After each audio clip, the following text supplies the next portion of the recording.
हमसे कलाम करना चाहता है उसको सुनने के लिए तैयार हो सकें। बहन से दरख्वास्त करूंगा कि वो पत्रस का पहला आम खत, उसके चौथे बाब की 7वीं आयत और 5वां बाब, पहला पत्रस उसका 5वां बाब और उसकी 7वीं और 8वीं आयत पढ़ने में मदद करें। और जब खुदा की खादमा पढ़ती हैं तो खुदा के कलाम को एहतराम देते हुए हम अपने पांव पे खड़े होंगे और बहन से दरखास्त करूंगा कि वो तलावत में रहनुमाई करें। पहला पत्रस 4 बाब की 7वीं आयत और फिर 5वें बाब की 7वीं और 8वीं आयत। जी, पहला पत्रस। सब चीजों का खात्मा जल्द होने वाला है, बस होशियार हो और दुआ करने के लिए तैयार, सबसे बढ़कर। बहुत शुक्रिया। फिर 5वें बाब की 7वीं आयत। तुम्हारी फिक्रें उसी पर डाल दो क्योंकि उसको तुम्हारी फिक्र है। 8वीं आयत भी। तुम होशियार और बेदार रहो, तुम्हारे मुखालिफ अबलीस गरजने वाला शेर बब्बर की तरह ठाटता फिरता है। बहुत शुक्रिया। खुदा के खिलाफ पढ़े जाने और सुने जाने पर खुदा की आमीन। तशरीफ रखें। खुदावंद आप सबको बरकत दे। हमने कलाम मुकद्दस में से ये पढ़ा है, सब चीजों का खात्मा जल्द होने वाला है। सब चीजों का खात्मा जल्द होने वाला है, बस होशियार रहो और दुआ करने के लिए तैयार, और दुआ करने के लिए तैयार रहो। कितनी चीजों का खात्मा जल्दी होने वाला है? सब चीजों का खात्मा जल्द होने वाला है। इस जमीन पर चूंकि हम भी परदेसी और मुसाफिर हैं, हमारे बहुत सारे बहन भाई ऐसे हैं, हमारे वालिदैन ऐसे हैं जो इस जमीन पर से हमारे देखते ही देखते उनका ये सफर मुकम्मल हुआ और वो इस दुनिया से चले गए। हमने भी एक दिन हमारी जिंदगी में भी आना है कि हमने अपना सफर मुकम्मल करना है और इस जमीन से रुखसत हो जाना है। ना सिर्फ इंसानों का खात्मा होना है, बल्कि सबकी सब चीजों का खात्मा जल्द होने वाला है।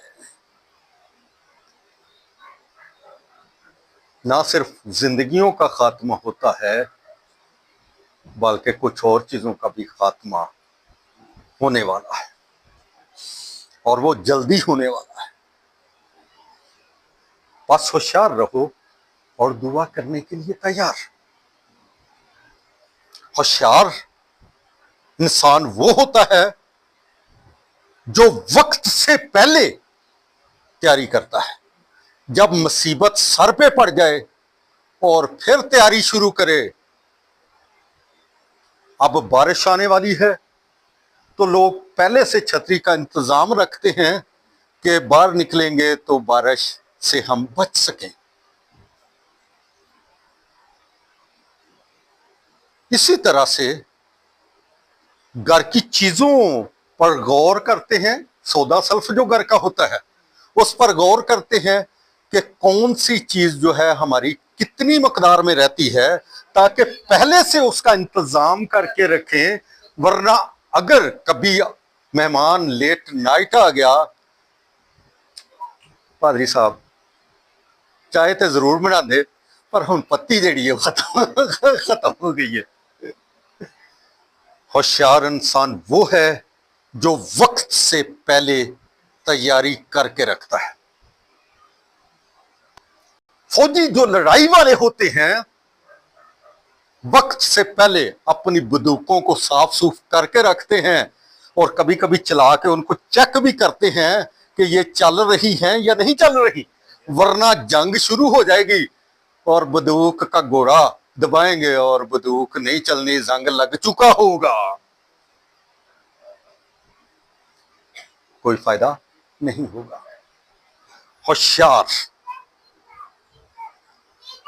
दौड़ने के लिए जब कोई बंदा होशियार होता है, एक टांग उसकी आगे होती है और वो इंतजार करता है कि कब 1 2 3 गो दौड़ लगानी पड़ जाए। और जो होशियार होता है वो होशियारी की हालत में खड़ा होता है कि पता नहीं हुण किहड़े वेले आर्डर मिल जाए तो मैनू दौड़ना पै जाए।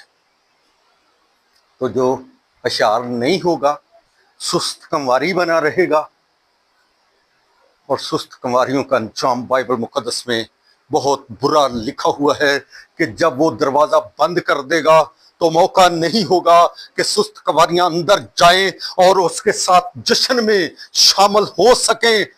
आपको पहले से बाइबल मुकद्दस में बता दिया गया है कि सब चीजों का खात्मा जल्द होने वाला है, बस होशियार रहो और दुआ करने के लिए तैयार रहो, क्योंकि दुआ करने के लिए तैयार रहने से मेरे और आपके मसले जो हैं वो हल हो जाते हैं।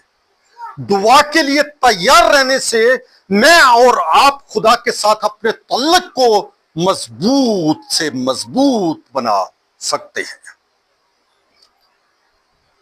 और जो इंसान दुआ नहीं करता वो अपने अंदर शिकवों के अंबार तो खड़े कर सकता है कि खुदावंद मेरे लिए कुछ भी नहीं कर रहा, लेकिन खुदा के साथ जब तल्लुक को मजबूत करते हैं तो खुदावंद मेरे लिए और आपके लिए बहुत कुछ करता है। क्योंकि 7वीं आयत जो मैंने और आपने पढ़ी है इसमें से वो बड़ी अहम आयत है। अपनी सारी फिक्रें उस पर डाल दो, अपनी सारी फिक्रें उस पर डाल दो क्योंकि उसको तुम्हारी फिक्र है। अपनी सारी फिक्रें उस पर डाल दो क्योंकि उसको तुम्हारी फिक्र है। आज की शाम मुझे और आपको कहने की जरूरत है कि है खुदावंद, मैं अपनी सारी फिक्रें तुझे देना चाहता हूं, मैं अपने बोझ को हल्का करना चाहता हूं। खुदावंद मैं थक चुका हूं अपनी फिक्रों को उठाए। खुदावंद मुझे तौफीक दे कि मैं इन फिक्रों से आजाद हो सकूं, क्योंकि तेरे कलाम में मैंने आज की शाम ये सुना है, पढ़ लिया है कि अपनी सारी फिक्रें उस पर डाल दो क्योंकि उसको तुम्हारी फिक्र है। तुम होशियार और बेदार रहो। तुम्हारा मुखालिफ इब्लीस गर्जने वाले शेर बब्बर की तरह ढूंढता फिरता है कि किसको फाड़ खाए। अपनी सारी फिक्रें उस पर डाल दो क्योंकि उसको तुम्हारी फिक्र है। होशियार और बेदार रहने की इसलिए भी जरूरत है कि मेरा और आपका मुखालिफ इब्लीस जो है वो शेर बब्बर की तरह फिरता रहता है, दौड़ता फिरता है कि हम में से किसको चीर फाड़ खाए। अगर मैं और आप दुआ करने के लिए तैयार नहीं होंगे तो वो हमला कर देगा, वो खानदानों पर हमला करेगा, वो हमारी शख्सी जिंदगियों पर हमला करेगा, वो हमारी कमजोरियों पर को इस्तेमाल करते हुए हमारी जिंदगियों में अपनी मर्जी पूरा करने की कोशिश करेगा। अगर मैं और आप दुआ करके खुदा के साथ तल्लुक को मजबूत रखेंगे, रूह कुद्दस की हजूरी में रहेंगे, रूह कुद्दस से ममूर जिंदगियां गुजारेंगे तो हम इब्लीस पर फतेह हासिल कर सकते हैं। लेकिन अगर हम दुआ के जरिए खुदा के साथ तल्लुक को नहीं जोड़ते हैं तो ऐ मेरी बेटी, ऐ मेरे बेटे, ऐ मेरी बहन, हम फिर दिन ब दिन कमजोर होते चले जाएंगे और खुदावंद के साथ मेरा और आपका तल्लुक जो है वो कमजोर पड़ता चला जाएगा। और इब्लीस ये चाहता है कि मेरा और आपका तल्लुक जो है वो खुदा के साथ मजबूत ना होने पाए। लेकिन आज की शाम मेरा और आपका खुदावंद ये मुझसे और आपसे चाहता है कि मैं और आप दुआ करने वाले बन जाएं। सब चीजों का खात्मा जल्द होने वाला है, बस होशियार रहो और दुआ करने के लिए तैयार। अगर कोई दुआ करता है, गुनाहों का खात्मा दुआ से मुमकिन है। अगर कोई दुआ करता है, बीमारियों का खात्मा दुआ से मुमकिन है। अगर कोई दुआ करता है तो खुदावंद के साथ तल्लुक जोड़ने का बेहतरीन तरीका दुआ है। अगर कोई दुआ करता है, रूहानी सांसों को बहाल करने का तरीका, बेहतरीन तरीका जो है वो दुआ है। और जो दुआ नहीं करता उसकी रूहानी